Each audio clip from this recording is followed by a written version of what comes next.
What does paradise look like to you? Imagine what it would be like to live in paradise. Hold on to that thought because we're going to come back to it. I'm a farmer and are grateful to be the steward of Mangarara Station, a 600-hectare diverse sheep and beef farm and eco lodge in Central Hawke's Bay. And I'd like to share with you our vision of restoring paradise and how we're applying the principles of what is broadly termed regenerative agriculture. All the photos that you'll see on the screen are photos that are taken on our farm. Our farm motto is optimising life. And after 15 years regenerating, we're seeing life come storming back. This includes 112,000 trees that we've been planted that are becoming homes to ever more birds, and an explosion of insect life that are finding habitat in our holistically managed pastures. And it extends to the hundreds of amazing people that visit our farm each year. So what is regenerative agriculture? To me, regenerative agriculture is hope. In the book Drawdown, the most comprehensive plan ever proposed to reverse global warming, Paul Hawken and a team of scientists analysed scientific research to find solutions that would reverse global warming. In order to do this, we must work together to achieve drawdown. Drawdown is the point where greenhouse gases in the atmosphere begin to decline. Their studies showed that this is possible using technology that already exists today. And the number one solution is our food system. Because not only can we draw down gases from the atmosphere and through photosynthesis store them safely in the ground, one of the most effective ways of drawing down these greenhouse gases is by adding trees to a landscape.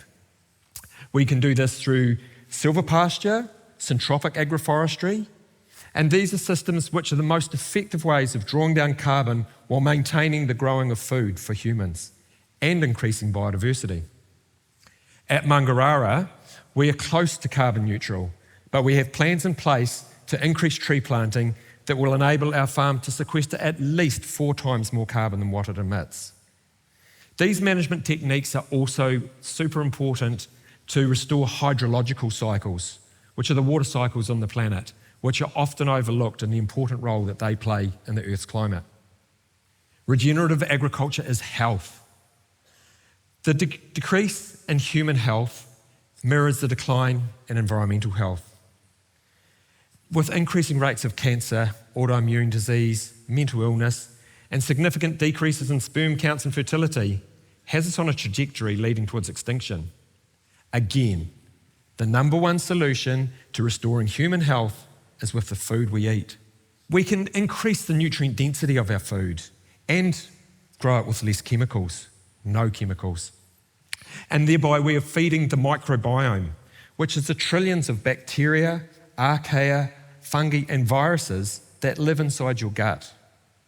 In fact, you have more microbe cells in your body than human cells. You are nature.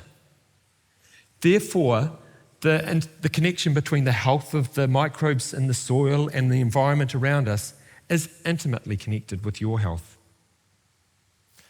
Australian research has also shown that farmers that are working with nature, as opposed to those that are working or fighting against nature, are much happier and have better mental health, which is really important in an industry that has one of the highest suicide rates. Regenerative agriculture is humble. Humility and openness are characteristics you'll find in many farmers on the regenerative path. Often you'll hear them declare that they've fallen in love with farming again and are excited to learn about a whole new world of microbiology that opens up under their feet. And they will humbly learn from nature with all her diversity and complexity and 4 billion years of field trials. Regen Ag is about connecting the dots and understanding that the whole is greater than the sum of the parts. Regen agriculture is resilient. Building resilience into our farm business is what first got us looking down an alternative path. This picture is taken from the drought in Hawke's Bay last year, and unfortunately it's looking pretty similar again this year. Despite this being one of the worst droughts in living memory, We managed to make a profit on our farm without having to buy in extra feed or use nitrogen fertiliser. So with the changing climate, farms managed regeneratively are building resilience to climate shocks. And by increasing the health of our living soils, this enables the soil water to infiltrate into the soil and thereby reduces runoff and flooding. And by increasing carbon content in our soil, this enables the soil to store more water, which builds resilience to drought. It also became obvious to me that we should leave fossil fuels before they leave us. The role that oil plays in every aspect of our life is so insidious that we're like a fish who doesn't realise that it's completely immersed in water. We don't realise that the role that oil plays in every aspect of our modern lifestyle. It takes about 10 calories of fossil fuel energy to produce every calorie of food you eat. We are literally eating oil. Pastoral agriculture, the backbone of the New Zealand economy, is based on bringing in phosphate rock from North Africa. This system requires a lot of fossil fuels to dig it up, transport it, process it, get it onto our land. This just isn't a sustainable system to not only base our economy on, but the future of food in our country. Regenerative agriculture seeks to reduce reliance on oil and other off-farm inputs by adding diversity and trying to mimic natural systems. Regenerative agriculture is participatory. Those of us who are fortunate to be able to make choices about the food we eat all have a role to play. Taking action is empowering, especially when you join with others to share or grow food. There are no passengers on Spaceship Earth, we're all crew. Farmers don't like being told what to do, as most are practical, independent people. However, regenerative agriculture can work well for conservative farmers because it has no dogma and is not bound by rules. It's about measurable outcomes, and there are a number of ways of achieving these, depending on place and context. However, the following guiding principles apply. Keep the soil surface covered. Nature always tries to maintain a protective cover over the soil surface. We do this. This picture is showing the trampled pasture that's been left behind after a herd of cattle have grazed the paddock. Applying mulch to your vegetable garden is using the same principles. Limit disturbance. Put away the plough and limit cultivation. Our tractor is finding other uses these days, like keeping the timber up to this portable sawmill. Build diversity. A guiding principle on our farm is diversity, diversity, diversity. This is how nature builds in resilience, and it applies to the diversity of the microbes in the soil, which is supported by a diverse range of plants in our pastures, which is surrounded by a diverse range of trees, and complemented by beef cattle, sheep, dairy cows, pigs, and chickens. Keep a living root in the soil. Through the process of photosynthesis, growing plants are providing sugars to microbes in the soil. The microbes use this sugars as their energy source, and in return, bring minerals and nutrients to the plant. A number one rule on our farm, after honesty, is to avoid creating bare soil, because bare soil is effectively starving this underground microbial workforce. Integrate animals. Animals play an integral role in a healthy ecosystem and are essential to the nutrient cycles. Zimbabwean Alan Savory observed how the massive herds of buffalo grazing the Great Plains of Africa had over time built deep, fertile soils.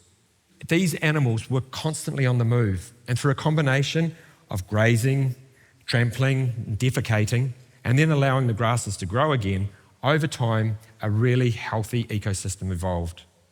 We applied this principle at Mangarara using holistic grazing management, where large mobs of ruminant animals are shifted regularly onto recovered pastures. But instead of predators like lions keeping the herds on the move, we're using portable electric fences and shifting our herds at least daily. To me, regenerative agriculture is simply committing to grow food in a way that makes the whole world better. Many people are struggling with the lack of definition for regenerative agriculture. However, I don't believe it needs to be defined, because to define something is to bring it to an end or put it in a box. It's not a thing. It's about our relationship with life, and is therefore an evolutionary process that will continue to evolve as humanity evolves. And it will be applied differently depending on the farmer's context and the unique ecosystems or cultural conditions where it's being practiced anywhere around the world. The term regenerative agriculture has unfortunately become a bit divisive. It shouldn't be, because again, it doesn't matter what you call it. It could equally be termed ecological agriculture, because it's all about outcomes which can be verified with hard data. Every family farm that I know wants to pass the farm on to the next generation in at least as good a condition as what they found it took over the management. But we need to be measuring the health of our land, water, and biodiversity, and thereby drawing a line in the sand so that over time we can track the changes. We can't manage what we don't measure. It's about understanding that we as food producers are all on a continuum. Some things we do well, other parts of our management need improving. But when we have good data, we can identify our strengths and weaknesses, and then with the support of a network of farmers and consultants, we can make improvements. Regenerative agriculture is a journey of self-discovery.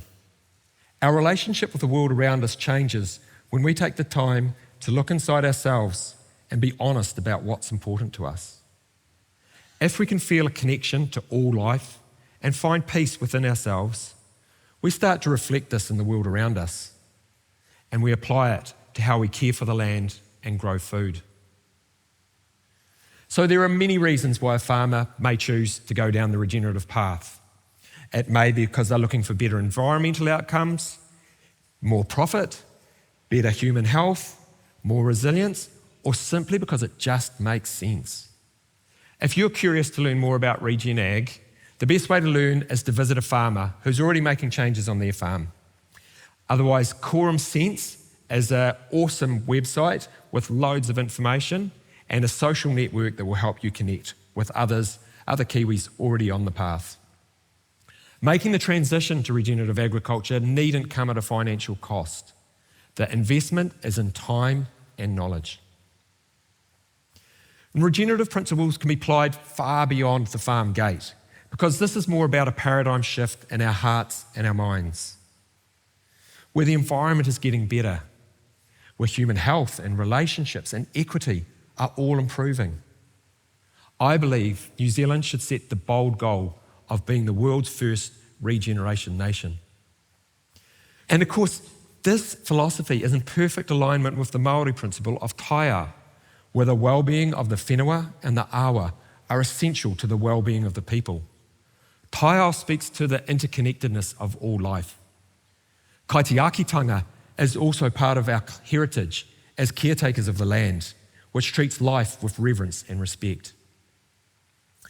Einstein said, "We cannot solve our problems using the same thinking we used when we created them." A regenerative mindset is this paradigm shift in thinking. So much focus these days is on doing less bad to the environment or reducing your footprint. If that's the best we can do, the planet would be better off without us. But we do have a reason to be here. And with the regenerative mindset, we can have a positive impact on the earth. Imagine what this does for your enthusiasm when you jump out of bed every morning, eager to play your role in restoring ecosystems and creating beauty as part of your everyday life. This is my job as an ecosystem manager and provider of nutrition for wellness, also known as a farmer. The key to making this shift is through our connection with nature and understanding that we are a part of nature, not apart from nature. It sounds obvious, but this shift from me to we is the evolutionary leap of consciousness that's going to be required to get to your vision of paradise. Every day we connect intimately with nature through the food we eat. And to borrow a phrase from my American farming inspiration, Joel Salatin, food is our ecological umbilical cord that connects us to the ecosystem that grew it. The food you choose to eat is coming from a system that's either degrading the environment or it can be regenerating. You're making these choices every time you put food in your mouth. And so the dollars spent on food are votes for the future your children will inherit. And it's not as simple as choosing a vegetarian diet versus an omnivore diet. It's all about how that food was grown and where. Remember that vision you had at the beginning of my talk of paradise, health, happiness, beauty, and abundance? That can become a reality. And I believe it's our destiny. Paradise already exists inside each and every one of us. And we can rediscover it by connecting with nature, by being mindful and grateful. And to recreate paradise in the world around us, our food system must be regenerative. I encourage you to learn about where your food is coming from and how it's grown. Connect with the farmers and growers who produce it, and you're welcome to visit us at Mangarara. But most importantly, embark on your own regenerative journey. Thank you.